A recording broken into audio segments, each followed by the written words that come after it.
It started as a joke between me and my friends, an invitation. Only weekend at Aprovit Resort, rumored to be open-minded. The kind of place with no room numbers. Just bungalows and first names. I was restless in my marriage, suffocating in routine, and the idea of a place where rules blurred sounded like the kind of thrill I didn't know I'd been craving. My wife had to back out last minute. Work? I thought maybe that was a sign as shouldn't go. Then my mom called. She'd heard I was going solo, newly divorced, and desperate to feel young again. She invited herself. Along said the beach sounded perfect at ride, to explain awkwardly, vaguely that it wasn't really a place for family bonding. But she was persistent. And I didn't have the guts to tell her the truth. She'd always been a little too comfortable. A little too youthful, laughed at dirty jokes, wore clothes that turned heads. Still, this wasn't the kind of trip he wanted to share with her. I told myself maybe she wouldn't notice. Maybe she'd stick to Vespa. But the moment we arrived, I knew I'd made a mistake.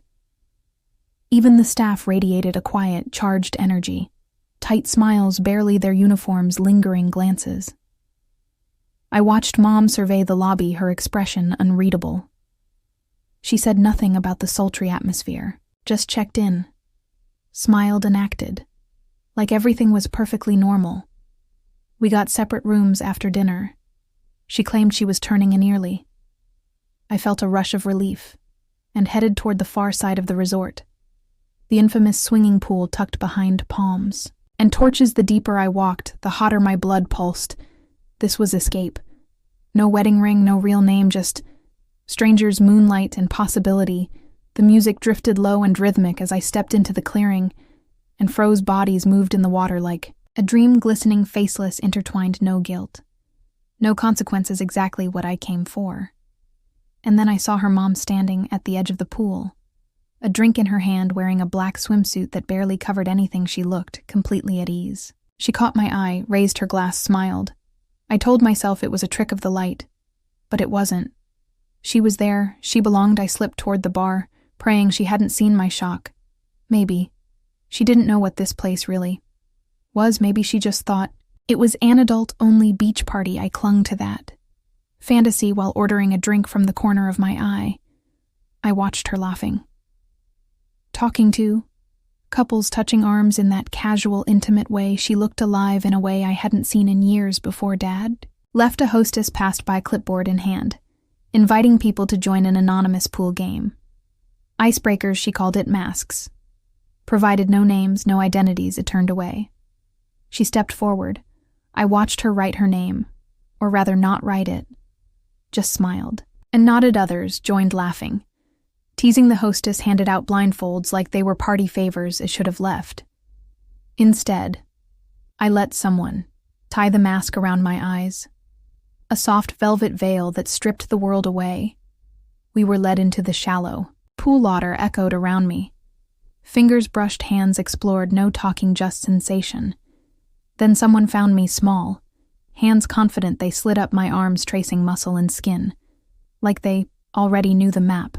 My heart jumped. His should have pulled away. Instead, I leaned in. Mouths found each other, blind and hungry.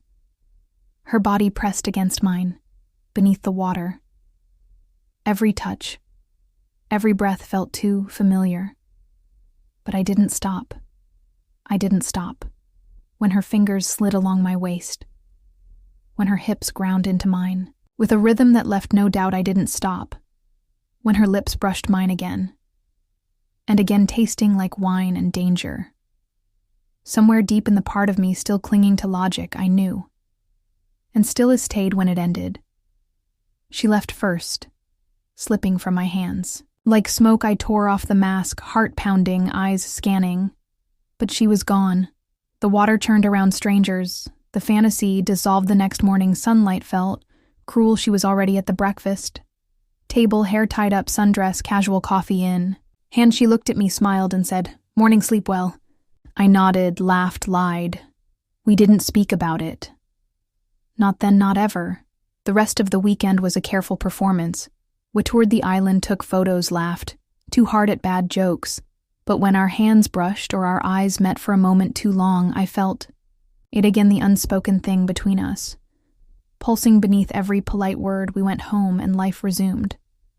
But sometimes, during family dinners or quiet holidays, I catch her watching me with a look that says she remembers that she hasn't let it go, and neither have I. Some things we bury deep, some things never stay buried. We crossed a line and we're still living on the other side of it.